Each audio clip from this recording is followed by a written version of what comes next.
my other sister, Lisa Antonio. Actually,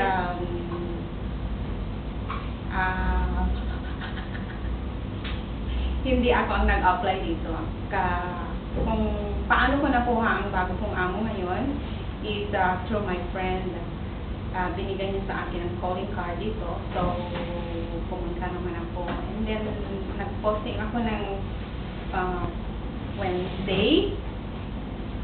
Thursday, may interview na ako. And then, Friday again, interview with my employer na. Mr. and Mrs. Oates. And then at the time, nagustuhan na nila ako agad. I'm so pleased. Masaya ako dahil nakakuha ako agad ng amo, mabait. At nakakatuwa silang mag-asawa. Bait sila. From Australia, walang anak. And they live in Peak Plantation Road. At ang pagtatrabaho ko sa kanila is maganda. Ang ganda ng story nila sa akin. I have my own personal refrigerator.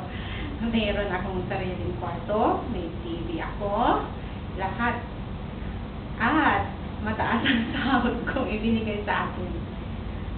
4-5, pwede na rin yun, no? Diba? And also, may sarili din kaming driver. So, everywhere I go, kasama mo siya. At hindi naman siya available, may magtataksi ako. Binibigyan nila ako ng pang-taxi. Ganun lang. Every day, I go to the grocery, either Oliver's or City Super, or sometimes in Welcome. Depende kung ano yung bibilhin mo. Ganun. Tapos Friday naman, lagi kami sa Mungkok to buy flowers. Yun, every Friday yan. Then back home, ayusin na naman yung mga flower, ganun. May alaga din kami, 2 ibon lang. Kaya okay sa bahay, maganda. Malaki, napakalinis nila. At ang pinaka-importante yung maganda ang trato nila sa iyo bilang katulong. Iyon. Kaya kayo,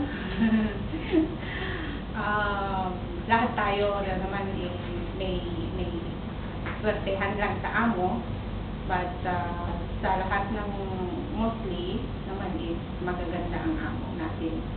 So, para sa inyo lahat, good luck.